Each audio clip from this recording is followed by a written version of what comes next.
welcome back, and we're looking at the Jefferson County Tigers coming in Monticello, as a lot of people may know it as. And as Coach and I were talking before we come up for the interview in the media room here, that we haven't beat Jefferson County in quite a few years, Coach. I don't know how far it goes back. If you've been able to look at the record, maybe and see how many years back it's been.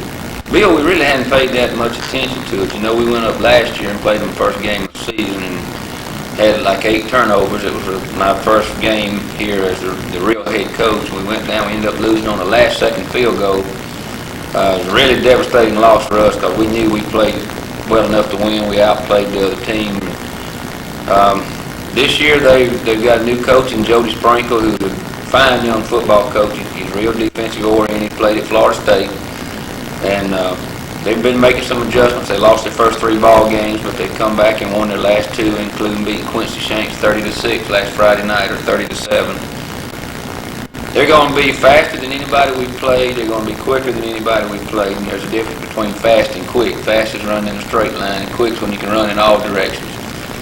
They're big up front. They're going to be a challenge for us. But the thing about it this week is, if our guys will just prepare themselves like they have in the past and go back to playing the way that we play Taylor County football, then good things will happen for us.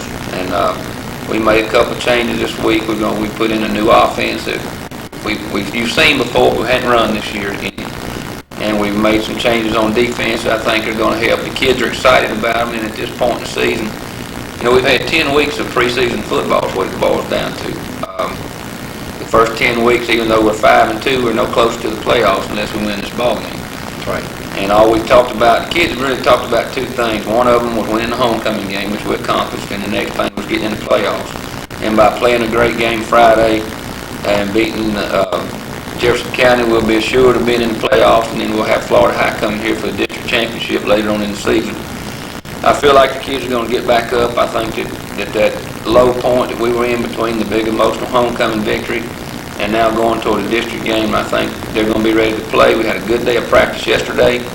Once again, we quickly talked about what happened last week. It's something you learn from. It's over with. It's buried. It's done. We've just got to get ready to go forward.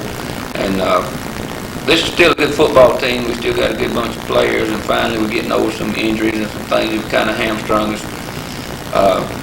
Speaking of injury, how is young Smith's hamstring coming on? I was fixing to say that was an interesting choice of words, hamstrung. Morgan is going to start at slam linebacker for us this week, which will allow us to move Abdul Gaines down the defensive line and give him a chance to use his quickness and strength. Abdul is also going to start at tailback for us this week, which is something we've been toying with. And we've got a couple of other changes coming. I don't want to divulge them till the ball game because I don't want to give the other coaches anything to go by. We're close enough to Jefferson County and Monticello. Somebody might see it and call and talk to them about it. But I think you're going to see us pick it back up and enjoy football and have a good time. We're kind of I guess, dog days. We played 7 ball games. We got 4 left and then the playoff run. So we were kind of last week, we were right for the picking. And, you know, it's my job to make sure that we're ready to play. And I promise you I did everything I could do to get them ready to play. But we're just going to have to pick it up, go forward, and this week I think playing Monticello is going to be good medicine because our guys really and truly want to beat them. Well, Coach, just like I said, we've had a couple of losses. One of them was kind of a wide-eyed loss that we walked up against a team a lot bigger than we were, had more numbers, but we competed and had a chance to win the ball game, and unfortunately for us, we didn't win it. That was Madison.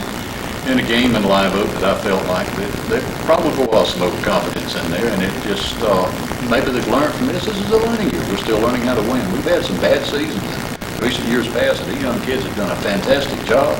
Coaching staff's done a fantastic job, and I've said it before, I'll say it again. We've got one of the finest coaching staffs that I've seen in my 21 years of following this program, and as a matter of fact, going all the way back to the 60s since I've been involved in high school football, we've got a fine coaching staff here with a good head coach, and it's going to take a little time. You can't go into a program that's devastating as bad as ours and rebuild it overnight. It takes a little while. Well, you have to walk a fine line. When you're building a program, you have to walk a fine line between making sure that your kids have enough confidence and making sure they're not too overconfident. I think some of our problem last week was our guys were looking in the paper at the stats and looking at the state rankings and seeing that Swanee was 2 and 4, and here we were ranked 5th in the state. And they felt like, honestly, that they could just sort of take it easy during the week and go out on Friday night. And when the lights come on, they'd turn it on and we'd win the ball game. And, you know, basically, during the second quarter, that was sort of reiterated. We were down, we scored, and then they came back and scored, made 18-7. We scored twice more and went into halftime up 21-18. And, my talk at halftime was, look, we really didn't play the first half. Now we're ahead, it's time to play. And the second half, we went out and made some mental mistakes and made some bad decisions. And, we just got to put that behind us. We keep going back to that. That one hurt. It hurt us. It hurt the players. It hurt everybody because in researching it and talking to people in Swanee last week, they were talking about what a great big rivalry it was, but everybody knew that but our kids. I can tell them it's a rivalry, but if they don't feel it in their gut, then it's not a rivalry. That's right. It's something it's hard to instill in anyone, and I could kind of compare this game, and I go back, and I can criticize some for this, but back in 1977, that Leon had just been dropped down into our classification of 4A, and they come down to Taylor County, we beat them 17-15. That was, I don't have to remind everyone, that was the year we went to the finals in Bartow and barely lost to a Bartow team for the state championship. That year was the farthest we've ever been in the state. We went down to Palatka South the next week to play a team that had won, I think, 2 ball games and shouldn't even have been on the same field with us, and we walked on the field overconfident and got our daggone bell rung. Come back home, beat a team, and went up to Madison and like to got our bell rung again, just walked on the field. You've got to be ready for the ball game. I don't care if the team hadn't won a game. Like Monticello caught Quincy Shanks at the perfect time. Quincy Shanks had just upset Wakulla.